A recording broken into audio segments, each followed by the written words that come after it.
The radical feminists of today will say that it is misogynist to not allow women to fight. The radicals of tomorrow will say the exact opposite.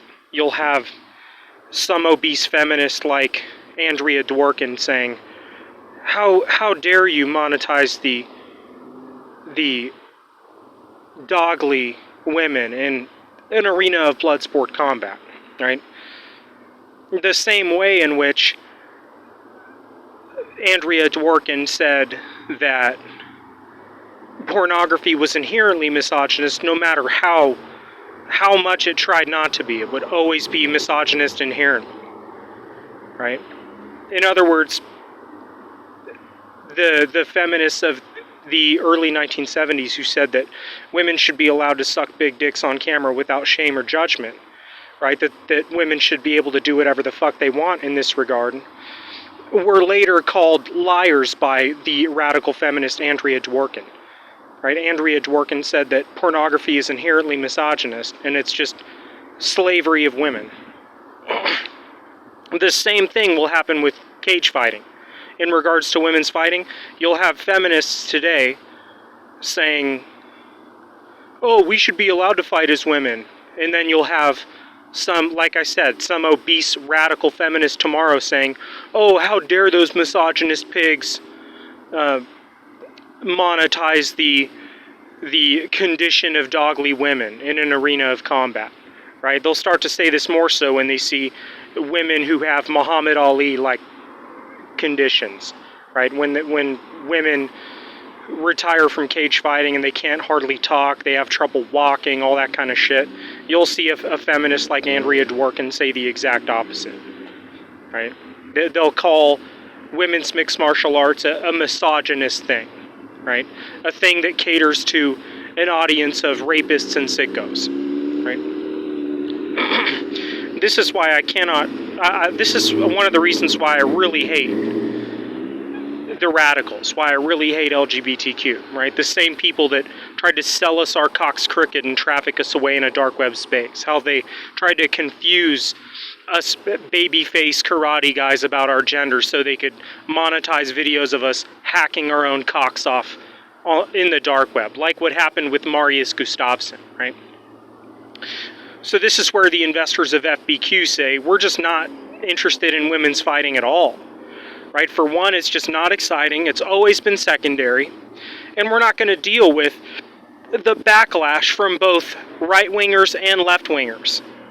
You know what I mean? So that's where FBQ says, yeah, we're just not going to sanction women's fighting. Another thing I wanted to talk about was incentivizing pay-per-view, not by giving you bundle packages on the streaming service itself, like they're doing with ESPN. Incentivize pay-per-view by including Las Vegas benefits, right? Discounted arena tickets, discounted hotel rooms, things like that, or ways to incentivize pay-per-view for the dedicated customers and legalize hacking against the illegal streamers, you know, or basically floodgate hacking with the illegal streamers, you know, make it a competition amongst trolls and hackers to steal from those who stream illegally. These are some ideas, you know. But like I said, the radicals of today will say that, oh, women need to be allowed to fight, and then some obese feminist tomorrow will say the exact opposite. The same thing that happened with pornography in the 70s and then Andrea Dworkin later on.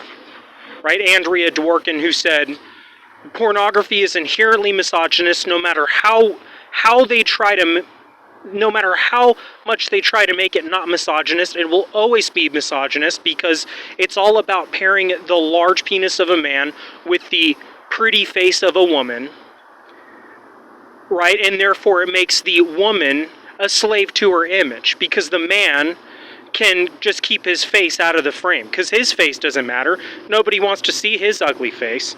They just want to see his big penis in the mouth of some hot chick. So she becomes a slave to her image, right? Because it's her face, right? Whereas even if we were a nude society, you wouldn't recognize that dude's cock in the crowd, likely. And but we're not in a society like that. We're in a society that wears clothes, and so you're gonna know him less, because his face is not what people want to see in the frame anyway, right? They want to see the woman's face, and so it's inherently misogynist. It is, but that's what happens with radical feminism. You have a bunch of hot feminists who say, "Oh, we should be allowed to." Radical feminist women who say that they should be allowed to do that porno shit on camera without judgment. And then you have an obese feminist who's not hot enough to participate later on saying, oh, all that shit's misogynist.